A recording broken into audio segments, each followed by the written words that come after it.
para wala akong masabi na hindi maganda, at saka parang yung hindi makamamaya ako pa maging cause na mapahamak kayo, no? Ayoko nang ganon.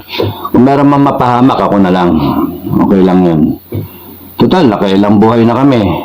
Kami, mga veterano na. Malapit na yung paa namin sa hukay, no? So, okay lang. Naka 8 buhay na rin ako, eh. So, okay lang yung isa pa. Isa pang laban. Laban para sa bayan. Isa pa. So, hindi naman ako kumbaga sa nananahimik na lang, Pero, bastos naman kasi talaga itong ginawa ng Senado. Tsaka, ng Congress. Hindi Senado, yung Congress. Pero, yung expose kasi expose ni Sasot, no? Matagal na yun, buwan na yun, pero hindi na-address, nalilis lang yung kwento.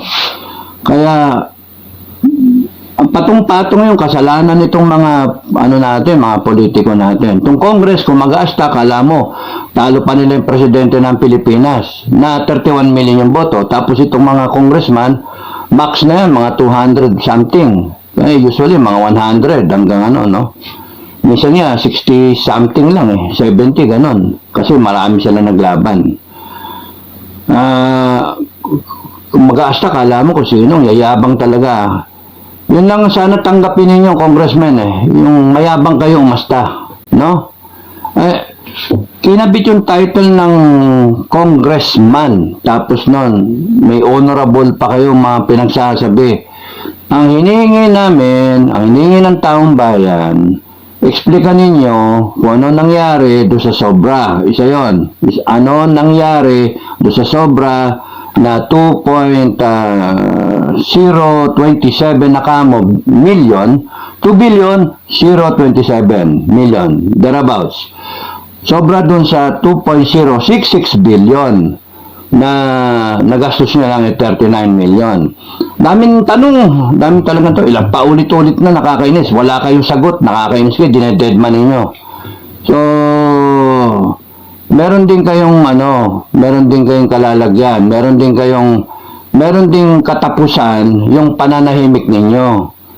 Kasi pagka nagalit talaga ang Pilipino, walang mangyayari sa inyo na maganda na akala nyo po, tatawanan kayo, papalakpakan kayo, mga honorable. Hindi.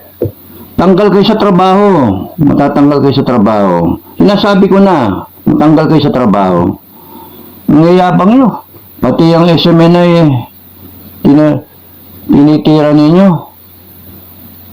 Tapos yung ICC, sino ba may pakana ng ICC? Yung mga Makabayan Black? May araw din yung ninyo, maliligayang araw nyo, matatapos din yan. Kasi pagka ang taong bayan talaga napika, walang magagawa kahit sinong aharang sa kanila. Kaya, konting humility, Congress, no? Pero ngayon, dumating na kayo sa punto, hindi na humility Hindi na, wala na.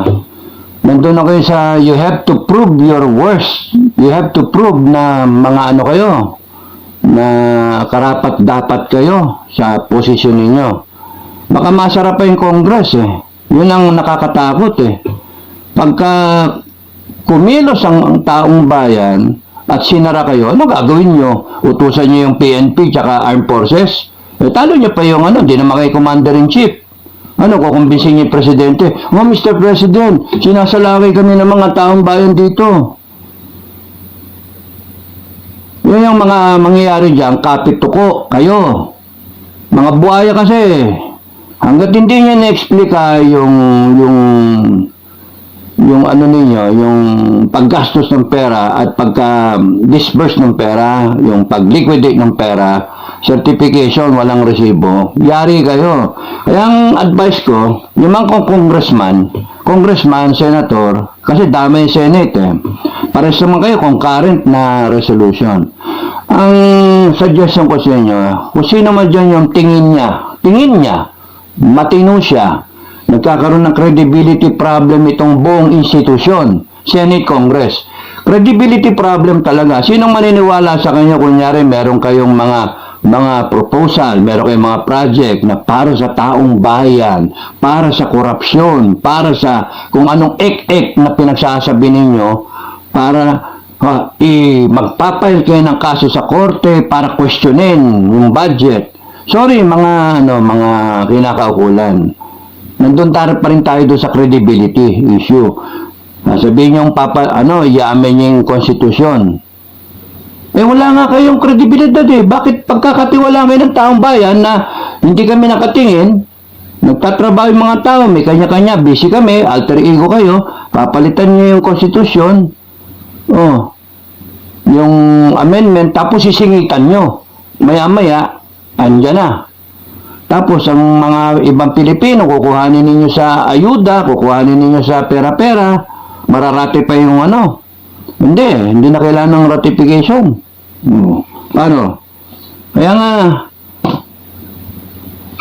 you are inviting disaster. Kaya nga, National Security Council, National Security Advisor, if there is any destabilization plot, kayo, Mr. President, gising, Mr. President, kung merong destabilization na pinanggagalingan, na monitor kayo, hindi galing sa taong bayan. Hindi si Doc Celis, hindi si Badoy, hindi yung mga retired na PM mayor. Kahit ilista nyo sila, gumawa kayo ng order of battle, gumawa kayo ng intelligence summary, ng mga intelligence assets, ng mga intelligence agents, kaya sa armed forces o sa national intelligence o sa NBI o whatever,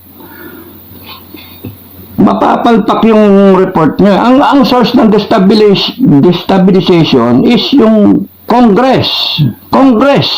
Dahil sa yung hangad ng ibang tao dyan sa Congress na magkaroon ng shot ng pagkakataon for higher office. Pwedeng presidente o pwedeng prime minister. Kaya yung mga sip-sip, yung mga galamay, yung mga tambalolong na team, later on, dahil sa tumutulong sila, ang mangyayari dyan, pera-pera, bibigyan ng pera. Sino sa inyo? Tapos nun, gamitin yung posisyon nyo para questioning yung tao. Ay, nako! Sana nga, patawag nyo kami para babastusin ko kayo sa harapan ng TV. I will show you what defiance is. And I will show you that we are superior sa inyo, mga congressmen, at sino man kayo mga politiko na nakalimutan na talagang taong bayan ang naghalal sa inyo. Yung konstitusyon natin is a piece of paper. It's a piece of paper. Unless it is ratified by the people of the Philippines. Tandaan niyo yun. Meron kang ang daming articles, ang daming di ba? Panay mga salitang hugot-hugutan na kung anong ek-ek na yan. Wala yan, walang silbi yan. Hanggang hindi siya pinipirmahan ng taong bayan. Hanggang hindi siya pinagbobotohan ng taong bayan na, sige, pasado sa amin yan, okay na. We ratify the Constitution. Kaya nga merong referendum ang tawag doon, na magpagbobotohan niya ng taong bayan. Approve, disapprove. Kaya kayong mga politiko, lahat kayo, sorry na lang doon sa mga nadadamay na mga bababait, mga performer.